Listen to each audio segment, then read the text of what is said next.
An interesting fact, Thomas Edison is credited with inventing the light bulb, but his invention was impractical because it used a bamboo filament which burned out in roughly 15 hours. It was actually Lewis Latimer that was the true architect of the world's first long-lasting or practical version of the light bulb. He discovered that if a bamboo filament was encased in cardboard, the light bulb would last substantially longer, which brings me to today's topic.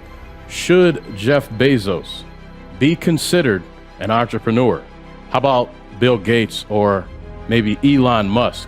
I would like to know your opinion because in the next few minutes, I'm going to share an interesting perspective that I think you will want to hear. Actually, I'll just tell you right now, they should not be considered entrepreneurs, and I'm going to list several reasons why. At the end of this presentation, I'm also going to reveal who I believe are the true entrepreneurs.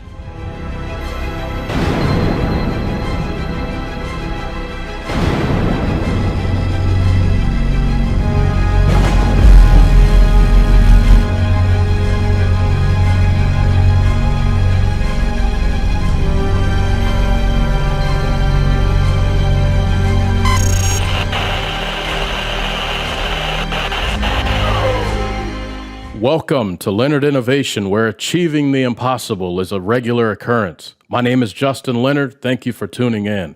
Before we begin, I want to bring to your attention a free gift that I created for you called the 90-Day Online Launch Guide. So, what is the 90-Day Online Launch Guide? Well, if I were starting an online business, which steps would I take or where would I begin? The guide addresses things like how to determine what to sell, how to market your product and or service, and specific software you can use to grow your business. It's quick and to the point. It's maybe an 8-minute read. Again, this is my free gift to you. Check it out today at leonardinnovation.com/launch. Okay, now let's continue. Some of this info is already covered in my free entrepreneur course, which can be accessed at leonardinnovation.com. But in the course, I introduced the Leonard Entrepreneur Scale, which ranks entrepreneurs based on knowledge and skill. I highly recommend checking it out if you haven't already. But the course poses a question that is not easy to answer, and it is in regard to prominent business owners like Elon Musk and Jeff Bezos. So right now, I'm going to explain why and or how there are striking differences between traditional entrepreneurs and some of the wealthiest business owners in the world. Here, I created a comparison chart that depicts traditional entrepreneurship on the left and then non-traditional entrepreneurship on the right. So the first one, traditional entrepreneurs start their businesses with no attorney. For others, there is always an attorney involved. Founders who choose the venture capital route may have to spend upwards of $20,000 on attorney's fees before they can move forward with their venture partners. Next, we see that traditional entrepreneurs start their businesses with a limited budget where usually everything is self-funded.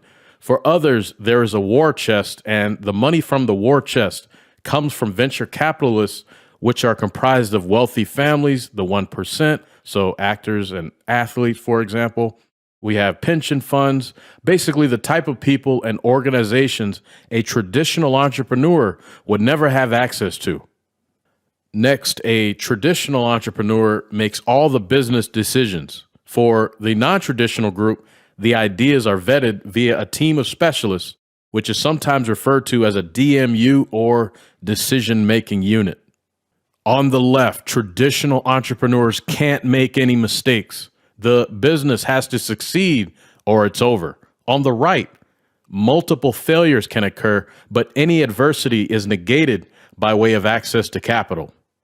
Next, traditional entrepreneurs typically only have a general idea of how to run a business and make money, sometimes no manual or no formal plan at all. The others have a highly orchestrated, highly sophisticated system in place to generate income. Okay, this next one. Now, how many out there started off with an infusion of cash from your parents? Traditionally, entrepreneurs don't get any handouts to help start the business. There is no rich dad. In comparison, the non-traditional group often has someone in their immediate family who is either an engineer or a banker. Moving along with traditional entrepreneurship, the owner is unknown. Usually there is no public persona. On the right, the CEO is essentially manufactured or propped up to create a positive public image. So this is all by design. When Jeff Bezos first came on the scene in the 90s, I remember him being presented as the unconventional CEO, the fun CEO. This was to get the general public to view both him and, by extension, Amazon as likable from the start. On to the next. With traditional entrepreneurship, the owner has to be the jack of all trades due to budget limitations. Conversely, non-traditional owners are able to hire for all positions from the start. So the sales team, the researchers, legal, engineers. And this is all because they are starting with a massive capital base. On the left, traditional entrepreneurs must be profitable almost immediately upon starting a business. Non-traditional owners can take losses for years. This, again, is due to financial backing. And finally, traditional entrepreneurs often choose to become business owners as an alternative to corporate life. Sometimes it's because they need more flexibility and freedom, but getting rich is usually not the initial goal. They just want to be modestly successful. However, on this side, they are entering the game to make the most amount of money possible. So again, money is of most importance because, well, among other things, they have to deliver a substantial return on investment to their investors. So as you can see, there are significant differences when it comes to how a business gets started. And this is why I do not believe those like Jeff Bezos or Elon Musk should be called entrepreneurs. Instead, this group is unique and should be called something else like capitalist or venture capitalist, or maybe even non-traditional business owners. Anything that delineates and makes clear that there are major differences in business ownership. Earlier, I said I would reveal who I believe are the true entrepreneurs. The ones who I believe to be the true embodiment of entrepreneurship are found in the first column, the small business owners, the ones you don't know about, but they each individually have amazing stories about how they got to where they are. Most of these businesses make less than $1 million a year. You see, the wealthiest people in the world are often mediocre entrepreneurs, but we've been programmed to think otherwise. We are trained to think primarily in terms of wealth.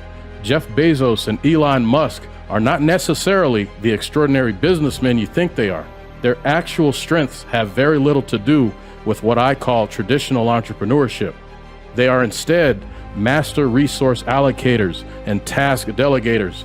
Their skills include things like borrowing ideas, delegating tasks, and hiring extraordinary talent to, 1, make them look good, and 2, make their shareholders happy.